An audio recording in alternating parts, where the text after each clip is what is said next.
75 वर्ष की उम्र में सुलोचना देवी की याददाश्त काफी कमजोर होती जा रही थी। उन्हें रोजमर्रा की चीजें याद न रहती, लेकिन जो उन्हें हमेशा याद रहता वह था उनका बेटा। दिन हो या रात, एक पल भी ऐसा न होता जब उन्हें अपने बेटे की याद न आती। दूसरी तरफ बेटा था जो साल भर में एक आध बार अपनी माँ को फोन कर लिया करता था और 1-2 मिनट से ज्यादा बातें भी नहीं किया करता था। फिर भी यह माँ टकटकी लगाए अपने बेटे को इंतजार करती रहती। एक दिन बेटा का विदेश से फोन आया। हेलो, सुन रही हो माँ? अनिल बोल रहा हूँ, तुम्हारा बेटा। कैसी हो माँ? मैं ठीक हूँ बेटा। बेटा, तुम बहू और मेरा पोता कैसा है? माँ ने पूछा। सब अच्छे हैं माँ, मैं अगले हफ्ते गांव आ रहा हूँ माँ तुम्हें लेने।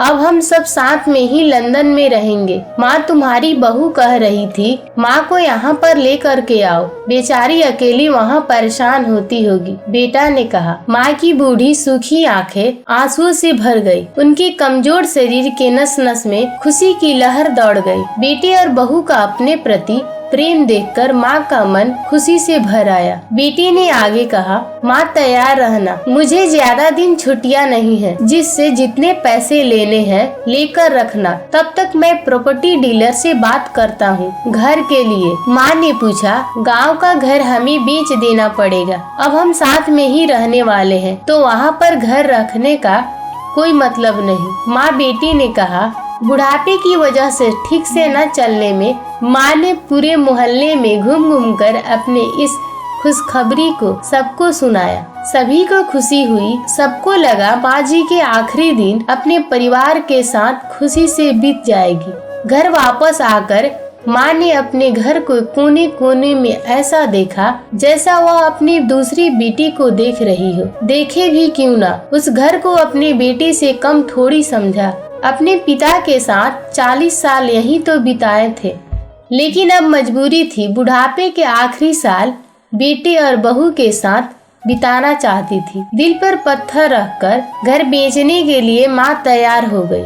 जल्दी जल्दी में बेटे ने घर को आधे दामों पर बेच दिया। माँ ने ज्यादा नहीं, लेकिन जिन चीजों से दिल लगा था उन चीजों को समेटा और बेटे के साथ टैक्सी में बैठकर एयरपोर्ट के लिए चल गई। एयरपोर्ट पर आकर बेटे ने माँ से कहा। माँ, तुम यहाँ बेंच पर बैठो, मैं सामान और बोर्डिंग पास की जांच कराकर आता हूँ। वहाँ वक्त लगता है और खड़ा रहना पड़ता है, तुम्हें तकलीफ होगी, तुम यहीं आराम करो। मैं यूँ गया और यूँ आया।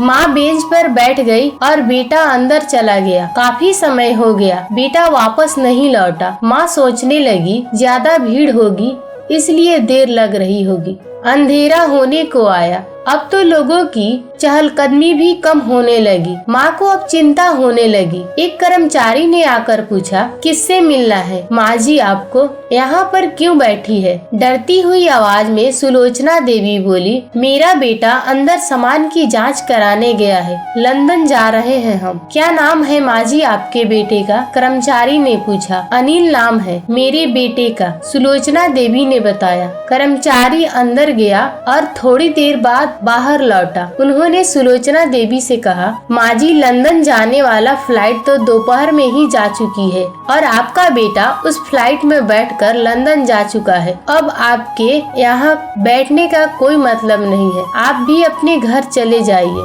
क्या जा चुका है और मैं घर जाऊँ? माँ की आंखों से आंसुओं के सैलाब उठने लगे। जैसे तैसे माँ घर पहुँची, जो अब उसका था ही नहीं, बिक चुका था। वे वहीं बरामदे में तुलसी के पास सो गई। घर के नए मालिक को उस पर दया आई तो एक कमरा किराए से उसको दे दिया। पेंशन के पैसे से खाना और किराए का बंदोबस्त हो जाता था। दिन बीतने लगा। कुछ दिन बाद घर के नए मालिक ने सुलोचना देवी से कहा, माँ जी, आप अपने रिश्तेदार के यहाँ पर जाकर क्यों नहीं रहती?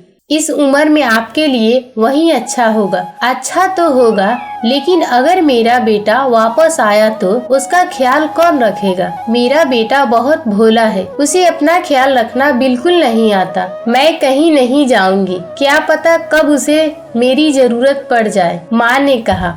दोस्तों, सच बता रही हूँ, माँ की ऐसी बातें सुनकर मेरी आंखों में आंसू आ गए। किसी ने सच ही कहा है, पुत कपूत हो सकता है लेकिन माता कभी कुमाता नहीं हो सकती। दोस्तों, आप सभी से हाथ जोड़कर विनती करती हूँ, अपने माता पिता की जितनी हो सके सेवा करना, उनके साथ कभी बुरा बर्ताव मत करना। दोस्तों, अगर ये कहानी आप लोग को अच्छी लगी हो तो हमारे चैनल को सब्सक्राइब करें।